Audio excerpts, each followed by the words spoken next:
कैसर room के दरबार में ना एक बड़ी मशहूर रवायत है कि जब उसके पास नबी पाक सल्लल्लाहु ताला अलैहि वसल्लम के नबुव्वत के बारे में इत्तला पहुंची तो उसने कहा यहाँ कोई सरदार होना है ले अरब का तो लाओ। तो अबू सुफियान को ले गए।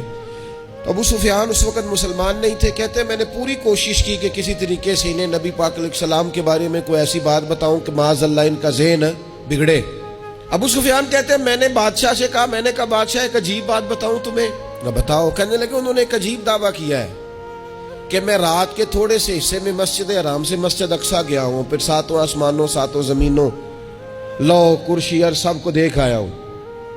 अब उस दौर में ना जो बंदा ऊँट की सवारी पर या घोड़े की सवारी पर मस्जिद हराम से मस्जिद अक्सा जाना चाहता था उसे 2 महीने लगते थे। और यहाँ कुरान कहता है लैलन, पूरी रात नहीं, रात का भी थोड़ा सा हिस्सा।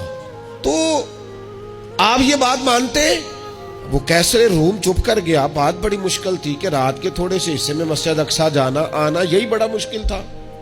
और फिर आगे की बात तो वैसे ही बराउल बरा है। वो अभी चुप किया ही था कि उसके पीछे ना एक राहब बैठा था, इबादत गुजार, जो मस्जिद अक्सा में इबादत करता था। वो कहने लगा बादशाह ठहर जा, मुझे एक बात याद आई है। कहा जनाब सुनाइए। तो वो कहने लगा एक रात मैं रात को मस्जिद अक्सा के सारे दरवाजे बंद कर रहा था, मेन गेट में बंद करने लगा तो मुझसे बंद नहीं हो रहा था। मैंने बड़ी कोशिश की लेकिन बंद ही नहीं होता था। और भी बाकी लोगों को बुलाया, जद्दोजहद की, बंद नहीं होता था। फिर मैंने बढ़ाई को बुलाया, मिस्त्रियों को बुलाया। मैंने कहा ये क्या हो गया है? तो वो कहने लगे छत थोड़ी नीचे आ गई है, दरवाजा दब गया है, इस वक्त कुछ नहीं हो सकता। कहते मैं दरवाजा खुला छोड़ के चला गया। लेकिन जब मैं सुबह आया ना तो खुशबू ऐसी अनोखी थी कि वो ना दिल और दिमाग को मुअत्तर करती चली जा रही थी। रंग ढंग ना दो, थोड़ी देर हुई एक आया कालियां जुल्फा वाला।